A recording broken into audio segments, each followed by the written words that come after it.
ऐसे शब्द जिनके बिना आप वाक्य नहीं बना सकते। चाहे आपको बात खुद की करनी हो, दोस्तों की करनी हो या बात करनी हो पड़ोसियों की, आपको इन शब्दों का इस्तेमाल जरूर करना पड़ेगा। तो चलिए जानते हैं इन शब्दों को। सबसे पहला शब्द है आई, यानी कि आप यहाँ पर बात कर रहे हैं अपनी। तो जब आप अपनी बात करते हैं तो कहते हैं ना मैं, इस तरीके का इस्तेमाल करते हैं। तो वहां आप इस्तेमाल करेंगे शब्द आई का। पहले ही बता दूं, पूरी क्लास में मैंने आपकी सुविधा के लिए उच्चारण जो है वो लिख रखा है, उच्चारण जो है वो दे रखा है और मैं पढ़ाऊंगी भी। तो मैं जब भी उच्चारण करूं, आपको उच्चारण वाले शब्द पर ध्यान देना है ताकि आपका उच्चारण भी बेहतरीन तरीके से हो सके।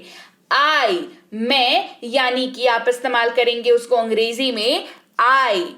उदाहरण देखते हैं तो बेहतर समझ आएगा कि कैसे इन शब्दों का इस्तेमाल होगा। जैसे मैं बाजार जा रहा हूं या मैं बाजार जा रही हूं। I am going to market. मैं बाजार जा रहा हूं। I am going to market. Me अगला शब्द है। जब भी आप किसी वाक्य में इस्तेमाल करते हैं मुझे, आप इस्तेमाल करेंगे मी का।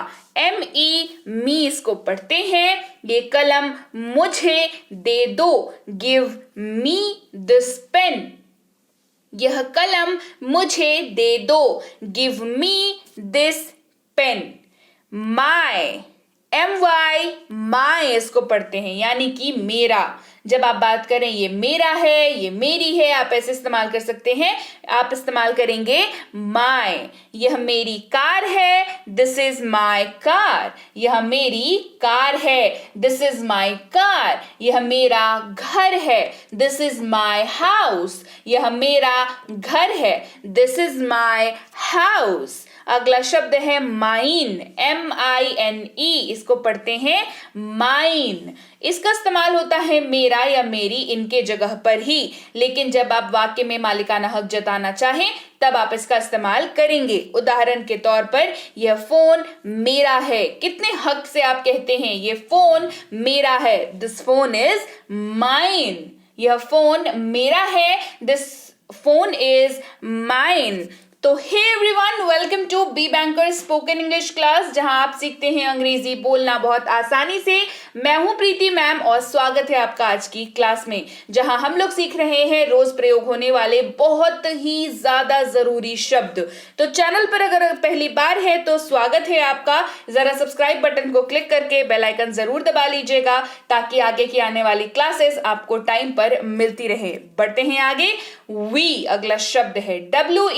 वी, इसका अर्थ होता है हम लोग, हम सब। यानी कि आप अगर कोई भी हिंदी का ऐसा वाक्य बोल रहे हैं जहां पर आप इस्तेमाल कर रहे हैं हम लोग, हम सब, और उसी वाक्य की अंग्रेजी आपको बोलनी है तो आप इस्तेमाल करेंगे शब्द वी का। जैसे उदाहरण के तौर पर हम लोग ये वाक्य ले रहे हैं, हम लोग क्रिकेट खेल रहे हैं।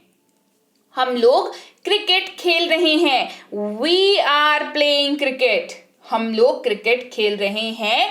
We are playing cricket. हमें अगला शब्द है जिसका इस्तेमाल होता है अस। US इसको पढ़ते हैं अस। इस्तेमाल देखेंगे, इसे हमें दे दो। Give it to us. इसे हमें दे दो। Give it to us. Our, यानी कि हमारा, हमारी, ऐसे आप इस्तेमाल करते हैं शब्द आवर का। ऐसी जगहों पर इस्तेमाल करते हैं। यह हमारा घर है। This is our house. यह हमारा घर है। This is our house. तुम, आप, तू, इस्तेमाल करेंगे शब्द यू का। तुम, आप, तू, इस्तेमाल होगा शब्द यू का। जैसे आप कैसे हैं, हाउ आर यू। तुम कैसे हो, हाउ आर यू। तू कैसा है, हाउ आर यू। तीनों ही सूरतों में मैंने आपको तीनों के यूजेज बता दिए। तीनों ही सूरतों में अंग्रेजी कन्वर्ट करते वक्त यू शब्द का ही इस्तेमाल किया जाएगा। फिर अगर आप वाक्य में इस्तेमाल कर रहे हो तुम लोग, आप लोग, तुम सब, तो भी आप अंग्रेजी में यू शब्द का ही इस्तेमाल करेंगे एक और एडिशन के साथ। जैसे आप सब जा सकते हैं। You all can go. आप सब जा सकते हैं। You all can go. Your तुम्हारा, तुम्हारी, आपका, आपकी, तेरा, तेरी, इन सब के जगह पर आप योर इस्तेमाल करेंगे। अब ये सारे कैसे शब्द है? हिंदी के इतने सारे शब्द और अंग्रेजी में सिर्फ एक शब्द। जी हाँ, तो आप ध्यान से अगर देखेंगे तो आपको समझ आएगा। हिंदी में हमें किसी और का कोई सामान है इसको बताने के लिए हमारे पास ढेर सारे शब्द हैं, जैसे ये तुम्हारा है, ये तुम्हारी है, ये आपका है, आपकी है, तेरा है, तेरी है। ये एक ही जो शब्द है उसके इर्द गिर्द घूमते हुए वैरायटी के शब्द हैं, राइट। पर अंग्रेजी में हमारे पास एक ही शब्द है, दैट इज योर। तो हुआ ना आसान। तुम्हारा नाम क्या है? What is your name. आपका नाम क्या है? What is your name. तेरा नाम क्या है? What is your name. तीनों ही केसेस में आप योर का ही इस्तेमाल कर लेंगे। ही अगला शब्द है जिसका इस्तेमाल सबसे पहले तो जान लीजिए, मेल मेंबर यानी कि पुरुष की बात कर रहे हो, पुरुष के बारे में बात कर रहे हो, यानी मेल मेंबर के बारे में बात कर रहे हो, तो आप ही शब्द का इस्तेमाल ही करेंगे। जी हाँ, वह या उसे इसका अर्थ होता है, जैसे वह जा रहा है, ही इज गोइंग। वह जा रहा है, ही इज गोइंग। हिज उसका या उसकी अगर बात करना हो तो आप इस्तेमाल करेंगे हिज का, ध्यान रखते हुए कि ये बात जो हो रही है जिसकी, वो क्या है? वो पुरुष की बात हो रही है, मेल मेंबर की बात हो रही है। यह उसका घर है, दिस इज हिज हाउस। यह उसका घर है, this is his house. Him अगला शब्द है, अगेन ये भी मेल मेंबर यानी कि पुरुष के लिए ही इस्तेमाल किया जाता है। इस शब्द का इसका अर्थ होता है उसे या उसको, मतलब अर्थ अलग होता है। हम लोग मतलब अर्थ अलग होता है, इस्तेमाल भी अलग होता है, लेकिन कॉमन क्या है कि मेल मेंबर के लिए ही इस्तेमाल होता है शब्द हिम का। जैसे उसे बुलाओ, कॉल हिम। तो जिसे आप बुलाने के लिए कह रहे हैं वह अगर पुरुष है तो वहां पर हिम शब्द का इस्तेमाल हो जाएगा। दिमाग में जरूर आपके सवाल रहना चाहिए कि यहां तक हमने बात की कि पुरुष के बारे में जब भी बात कर रहे हैं, मेल मेंबर के बारे में जब भी बात कर रहे हैं तो हमारे पास ढेरों शब्द हैं, पर व्हाट अबाउट जब हम किसी महिला के बारे में बात करना चाहें तो ये आपके सामने है शब्द शी, SHE अलग शब्द है इनके लिए, ठीक है। तो SHE महिला और पुरुष दोनों के लिए अलग अलग शब्दों के हम लोग इस्तेमाल करेंगे जब हम लोग अंग्रेजी बोल रहे हैं, राइट। शी, SHE ये फीमेल के लिए इस्तेमाल होता है, अर्थ इसका होता है वह या उसे। वह जा रही है, शी इज गोइंग। वह जा रही है। अब हिंदी वाले वाक्य में तो साफ हो गया ना कि किसी फीमेल के बारे में बात हो रहा है, लेकिन अंग्रेजी वाले वाक्यों में आप कैसे इस बात को साफ करेंगे? तो आप अलग शब्द का इस्तेमाल करते हैं, यानी कि आप शी शब्द का इस्तेमाल करते हैं जब आप बात किसी फीमेल की कर रहे हो। वह जा रही है, शी इज गोइंग। उसका या उसकी का इस्तेमाल करना हो तो आप इस्तेमाल करेंगे हर का, और हर शब्द भी फीमेल के लिए ही इस्तेमाल होता है। यह उसकी कार है, दिस इज हर कार। यह उसकी कार है, दिस इज हर कार। उसे या उसको अगर आपको बोलना हो किसी फीमेल के लिए यानी कि महिला के लिए, तो भी आप हर शब्द का इस्तेमाल करेंगे, यानी कि हर शब्द का इस्तेमाल वैरायटी में हो जाता है, ठीक है। उसे बुलाओ, कॉल हर। तो यहाँ पर जहां जिसको बुलाने की बात चल रही है वो अगर महिला है तो हर का इस्तेमाल होगा, आप कहेंगे कॉल हर। बढ़ते हैं आगे। इट यानी कि ये इस्तेमाल होगा यह के जगह पर। यह संभव है, इट इज पॉसिबल। यह संभव है, it is possible. It's, ITS मतलब इट पढ़ा, उसके बाद अब यहाँ पर S लगा हुआ है, लेकिन अपोस्ट्रोफी नहीं लगी हुई है, यानी कि ऊपर में जो कॉमा लगता है ना वो नहीं लगा हुआ है, तो इसका अर्थ निकल जाता है इसका। इसका रंग अच्छा है, इट्स कलर इज नाइस। इसका रंग अच्छा है, इट्स कलर इज नाइस। बढ़ते हैं आगे। दे, THEY दे, जिसका अर्थ होता है वे लोग, वे सब, ये लोग। मतलब इन सारे के सारे हिंदी शब्दों के जगह पर आप इस्तेमाल कर सकते हैं शब्द दे का। जैसे वे जा रहे हैं, दे आर गोइंग। वे सब जा रहे हैं, दे आर गोइंग। ये लोग जा रहे हैं, दे आर गोइंग। वे लोग जा रहे हैं, दे आर गोइंग। आप इन सब के जगह पर दे का इस्तेमाल कर सकते हैं। अगला है देम, THEM देम। इसका इस्तेमाल होता है उन्हें। जब आप कहना चाहते हो उन्हें तो आप इस्तेमाल करेंगे देम का। जैसे उन्हें बुलाओ, कॉल देम।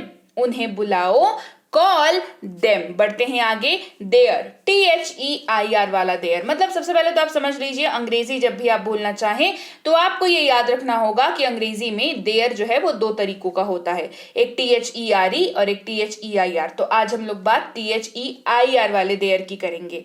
THEIR वाला देयर, इसका उच्चारण जो है वो देयर होता है और अर्थ जो होता है वो उनका, उनकी, इन दोनों तरीकों से ये इस्तेमाल हो जाता है। मतलब उनका, उनकी, ये बिलोंगिंग को दर्शाने के लिए इस्तेमाल होता है। कोई किसका है, बिलोंगिंग जो है वो दर्शाने के लिए इसका इस्तेमाल किया जाता है। जैसे यह उनका घर है, दिस इज देयर हाउस। अगर यहां से देयर आप हटा दें तो ये सिंपल हो जाएगा दिस इज हाउस, मतलब ये घर है।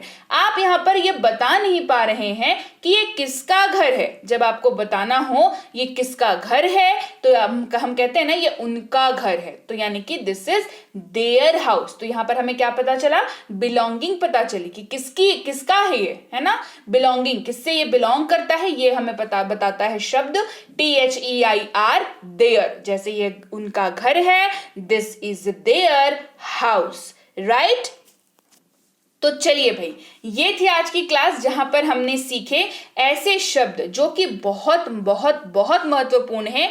चाहे आप कोई भी वाक्य बनाना चाहते हो, अपने बारे में हो वाक्य, अपने दोस्तों के बारे में हो, किसी और के बारे में हो या आपके पड़ोसी के बारे में हो, आपको इन शब्दों की जरूरत तो जरूर पड़ने वाली है। तो ये शब्द बहुत ही ज्यादा जरूरी हैं, इसीलिए मैंने कहा था शुरुआत में ही, और मैंने आपको करा दिए ये पूरे का पूरा कलेक्शन, पूरा का पूरा शब्द जो है मैंने आपको, आपकी जो मतलब वोकैबुलरी की डिक्शनरी है उसमें मैंने ऐड करवा दिए। ठीक है, आपका काम क्या है भाई, आपको इन सारे शब्दों को करना है नोट, और इसके ऊपर मैंने जो एग्जांपल्स बताए हैं उसी तरीके के और एग्जांपल्स को लेकर के करनी है प्रैक्टिस, और देखना है कि आप कितना कर पा रहे हैं। और साथ ही साथ मुझे कमेंट करके ये जरूर बताना है कि क्लास कैसी लगी, पहली चीज। दूसरा, कौन कौन प्रैक्टिस करने वाला है इसको, ये भी मुझे कमेंट करके अभी के अभी तुरंत बताइए।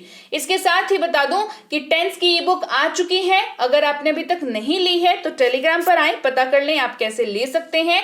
ये टेंस की पूरी, मतलब टेंस का जो प्रॉब्लम है ना वो हमेशा के लिए खत्म हो जाएगा। इस ई बुक को एक बार आप पढ़ लो, दोबारा पढ़ने की जरूरत नहीं पड़ेगी, राइट। तो क्लास अगर आपको बढ़िया लगी है तो क्लास को लाइक करना है, क्लास को शेयर करना है, चैनल को सब्सक्राइब नहीं किया है तो जल्दी से कर लेना है। टेंस की ई बुक लेने के लिए, बेसिक प्लस स्पोकन इंग्लिश का कोर्स और इसकी ई बुक को लेने के लिए, और मिनी स्पोकन इंग्लिश कोर्स और इसकी ई बुक को लेने के लिए, इन तीनों ही चीजों के लिए आपको टेलीग्राम पर आना होगा। टेलीग्राम पाने के लिए आप इस लिंक का इस्तेमाल कर सकते हैं। इस नंबर को सेव करके सर्च करके भी आ सकते हैं, जहां पर आपको सबसे पहला सर्च मिलेगा बी बैंकर एजुकेशन सोल्यूशन के नाम का। बस 19,000 से ज्यादा सब्सक्राइबर्स हैं, जाके फटाफट उसको ज्वाइन कर लेना है तुरंत। वहां पर आप हमारी पेड कोर्सेज जो हैं, इन फ्री कोर्सेज के अलावा, उसको आप ज्वाइन करने के बारे में पता कर सकते हैं। जैसे कि पेड कोर्स अगर आपको करनी है स्पोकन इंग्लिश की या आपको करनी है रीडिंग की, तो आपको वहां पर बता दिया जाएगा क्या कोर्स है, कितने दिनों का है, आप कैसे सीख सकते हैं,